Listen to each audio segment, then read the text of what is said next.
In this video, we will explore how the former head of Brazil's indigenous agency FUNAI, Marcelo Xavier, was charged with indirectly contributing to the murders of Bruno Pereira and Dom Phillips by failing to protect indigenous workers in the Amazon. Bruno Pereira was an indigenist who worked for FUNAI until he was removed from his post in late 2019, 2 weeks after he helped lead an operation targeting illegal miners in the remote Javari Valley region, the second largest indigenous territory in Brazil. Dom Phillips was a British journalist and a longtime Guardian contributor who had been reporting on the situation facing indigenous communities in the Amazon for years.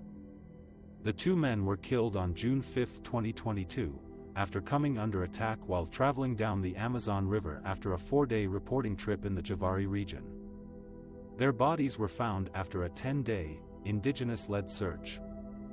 Marcelo Xavier was appointed as the president of FUNAI in July 2019 by the former far-right President Jair Bolsonaro, who had a notorious record of dismantling environmental and indigenous protections during his 4-year administration.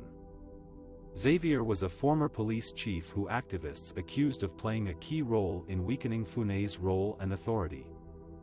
Xavier sparked fury in the days that followed the men's disappearance, wrongly insinuating that Phillips and Pereira had entered an indigenous territory without government permission. He also failed to take any measures to ensure the safety of FUNAI workers in the region, despite being warned of the risk of further violence after another FUNAI employee, Maxiel dos Santos, was shot dead in the city of Tabatinga in 2019. In May 2023, Francisco Badens, the federal police chief responsible for the inquiry into the murders of Pereira and Phillips, formally accused Xavier of indirectly contributing to those crimes on the grounds that he had failed to act to prevent them.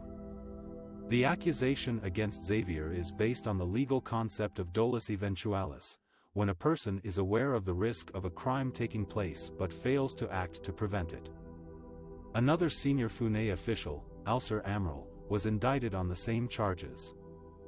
The indictment of Xavier is a dramatic development that exposes the grave problem of insecurity and impunity in the Amazon, where indigenous people and their allies face constant threats and attacks from illegal miners, loggers, and land grabbers. It also raises questions about the role and responsibility of FUNAI as an agency that is supposed to protect and promote the rights and interests of indigenous people in Brazil.